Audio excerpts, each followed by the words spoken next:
வணக்கம் நண்பர்களே, இந்த வீடியோவில் ஒரு கடை 2 BHK ஓல்டு ஹவுஸை பற்றி பார்க்க போகிறேங்க. இந்த வீடு அமைஞ்ச லொக்கேஷன் கோயம்புத்தூர் அத்திப்பாளையத்தில் அமைஞ்சிருக்குங்க. அத்திப்பாளையம் டு சரவணம்பட்டி ரோட்டிலிருந்து 1/2 கிலோமீட்டரில் இந்த ப்ராப்பர்ட்டி அமைஞ்சிருக்குங்க. இந்த வீடு அமைஞ்சிருக்கிற லேண்ட் ஏரியா 3.25 சென்ட்டுங்க. பில்டிங் ஸ்கொயர் ஃபீட் 1140ங்க.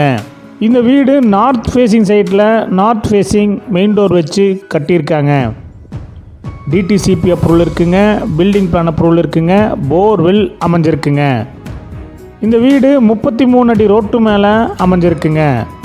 இந்த வீடு கட்டி 5 வருஷம் ஆச்சுங்க. இந்த வீட்டுடைய மொத்த விலை 65 லட்சங்க. சிறிது குறைக்கப்படும். இந்த வீடு உங்களுக்கு பிடிச்சிருந்தா கீழே இருக்கிற நம்பருக்கு கால் பண்ணுங்கள், விசிட் பண்ணுங்கள். தேங்க்யூ.